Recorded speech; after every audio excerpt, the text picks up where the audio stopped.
This episode is brought to you by Seventh Generation. In New York, climate pollution is not only dangerous, it's expensive. In fact, it's costing the state $27.5 billion annually. But what if, instead of neglecting communities, we invested in them? With better infrastructure, a more stable energy grid, a future-facing, well-trained labor force, and support for low to moderate income households. Tell Albany, invest $15 billion in New York's future. Now's the time. To find out more, visit seventhgeneration.com/climate. The Gangster Chronicles podcast is a weekly conversation that revolves around the underworld. From criminals and entertainers to victims of crime and law enforcement, we cover all facets of the game. Gangster Chronicles podcast doesn't glorify or promote illicit activities. We just discuss the ramifications and repercussions of these activities. Because after all, if you play gangster games, you are ultimately rewarded with gangster prizes. iHeartRadio is #1 for podcasts, but don't take our word for it. Find the Gangster Chronicles podcast on the iHeartRadio app or wherever you get your podcasts. Give us your attention, we need everything you got fast. Waiting on reparations, we be the illest podcast. Tune in every Thursday, politics and wordplay. We fight for the people cause they got us in the worst way. From the Hill to Brazil, Bombay to Kanye. From the left enclave to what the neocons say. Every Thursday, cop the heady conversation. And break us off with some bread cause we waiting on reparations. Listen to Waiting on Reparations on the iHeartRadio app, Apple Podcasts, or wherever you get your podcasts.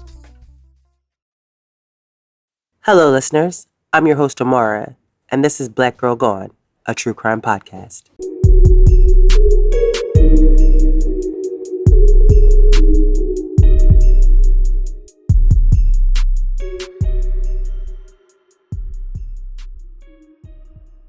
The third story in our Black History Month series is the story of Cynthia Scott.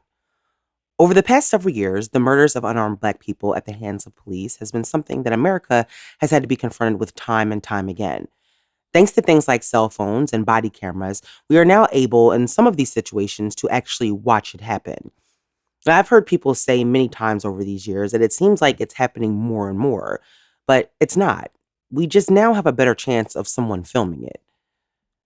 But issues of police brutality have been a part of the Black experience from the start of policing in this country. Long before Sandra Bland, Corrin Gaines, and Breonna Taylor, there was Cynthia Scott. Cynthia Scott was 24 years old in the summer of 1963. At the start of the decade, Detroit, like a lot of parts of the country, saw an increase in racial tensions over things like housing and police brutality.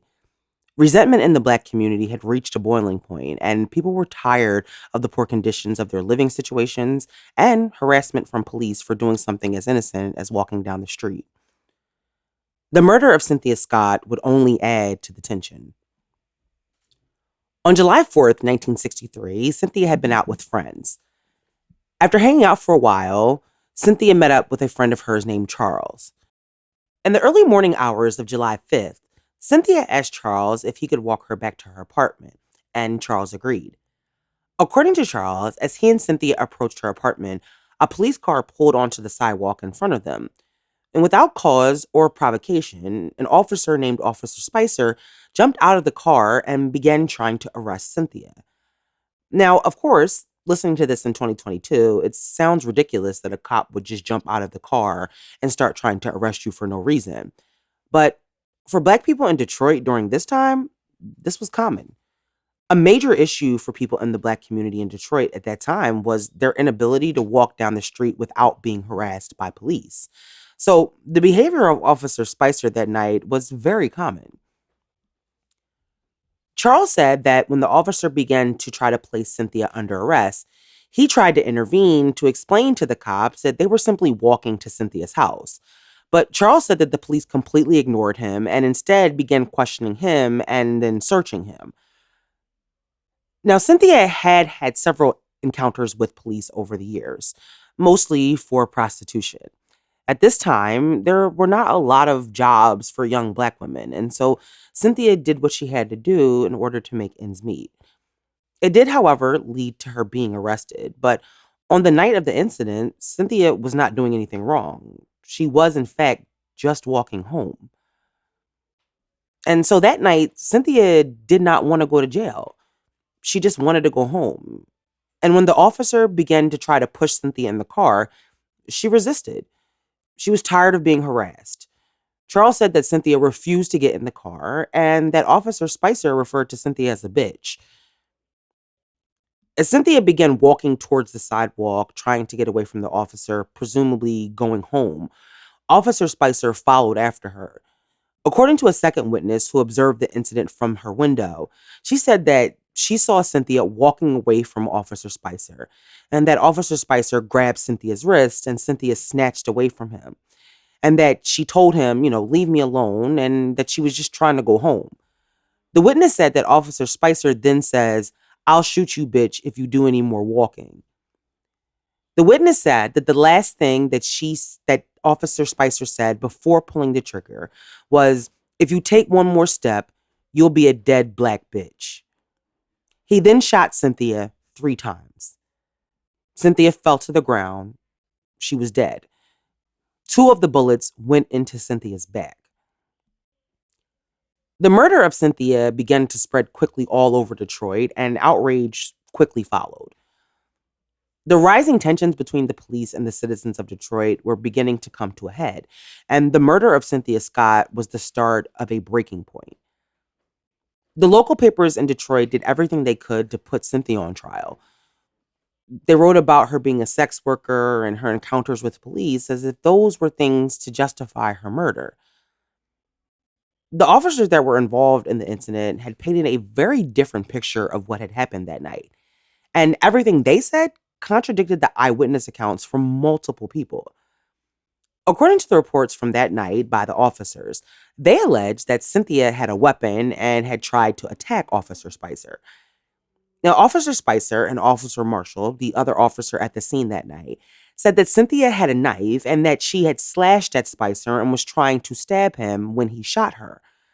They go on to say that after Cynthia had been shot, that Officer Marshall had tried to get the knife out of Cynthia's hand, but she cut his shirt. He then said that he had to step on Cynthia's hand in order to get the knife from her. Now, the officers in this case painted the picture of an aggressive, knife-wielding maniac who they had no other choice but to shoot. The problem was there were several eyewitnesses, and none of their stories matched what the officers said. No one saw Cynthia with a knife. No one saw Cynthia making slashing movements toward the cop. And if the officer's account was true, then why was Cynthia shot in the back? The community was outraged. Not only had police shot and killed a woman, they were now trying to cover up what actually happened by acting as if this was a justified shooting because Cynthia had a knife. The Black people in Detroit already had no trust in the police, but this incident only deepened that mistrust. 3 days after Cynthia was murdered, the Wayne County prosecutor found that the shooting had been justified and cleared Spicer and Marshall of any wrongdoing. The testimony of the mostly Black eyewitnesses was dismissed and discredited.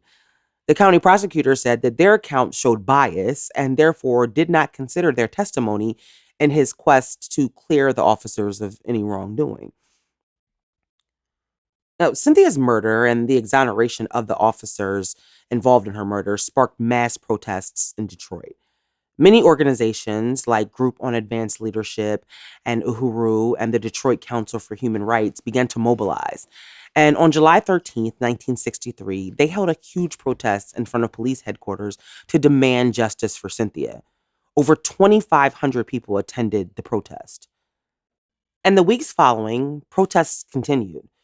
The mayor of Detroit promised to reconcile the relationship between police and the Black community, but without charges against Cynthia's killer, there wasn't much he could do to fix the relationship.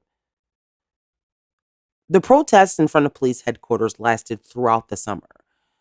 After weeks of protests and back and forth between the mayor and the local organizations, the Attorney General of Michigan agreed to reopen Cynthia's case. The decision to investigate Cynthia's case came after the Detroit PD shot an unarmed 18-year-old boy in the back. The officer involved in his murder had also been cleared. However, the Attorney General never actually investigated Cynthia's murder. He ultimately decided that her case did not warrant a further investigation. Lillian Scott, Cynthia's mother, filed a wrongful death lawsuit against the city of Detroit for $5 million, but her lawsuit was eventually dismissed. Eventually, Cynthia's story faded from the headlines, and many people forgot about Cynthia. But those who remembered always felt like the police got away with covering up an unjustified shooting.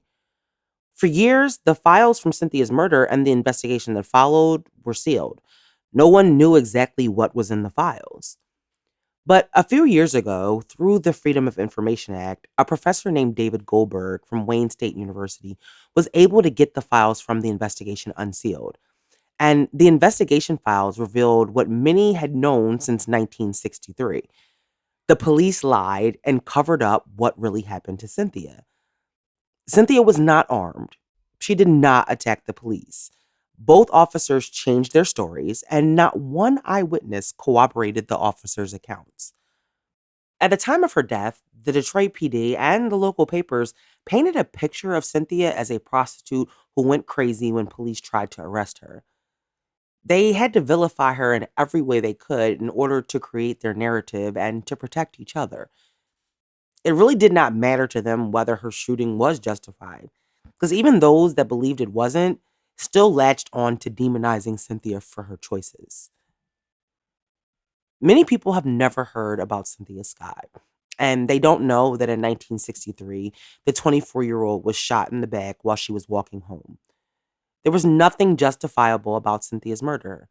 Shooting an unarmed woman in the back is not justifiable. If the files in this case had not been released, then the narrative that Cynthia was a knife-wielding, unhinged woman would still be the story told about that night, when in fact, the facts don't line up with that story. Cynthia's murder was a big part of the anti-police brutality movement in Detroit. But unfortunately, her death would not be the last, and racial tension in Detroit did not subside. It only got worse. Nearly 60 years after Cynthia was murdered, Black people in this country are still dealing with the fact that unarmed Black women and men are still being killed by police. And in most cases, the police are still not being held accountable. In many ways, we have come so far. But in other ways, we haven't come very far at all. Cynthia Scott would be in her 80s now. May Cynthia Scott rest in peace.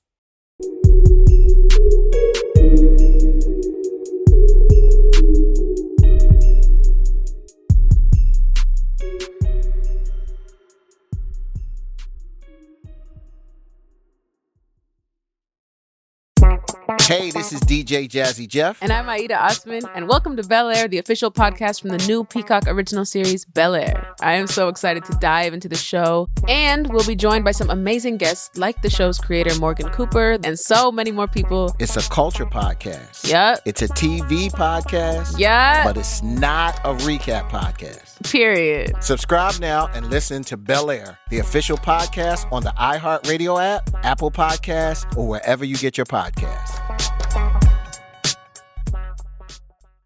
Give us your attention, we need everything you got fast. Waiting on reparations, we be the illest podcast. Tune in every Thursday, politics and wordplay. We fight for the people cause they got us in the worst way. From the Hill to Brazil, Bombay to Kanye. From the left enclave to what the neocons say. Every Thursday, cop the heady conversation And break us off with some bread cause we waiting on reparations. Listen to Waiting on Reparations on the iHeartRadio app, Apple Podcasts, or wherever you get your podcasts. I'm XD. And I am Jade. And we're Jade and XD. Our podcast is the blackest show about nothing. I think a great podcast is rooted in doing what you love, and you'll be rewarded quite handsomely. Yeah. Working with Spreaker, the monetization portion has been a really wonderful experience. You want to podcast full-time and follow your dreams? Then hit up Spreaker.com. Spreaker.com. Get paid to talk about the things you love with Spreaker from iHeart.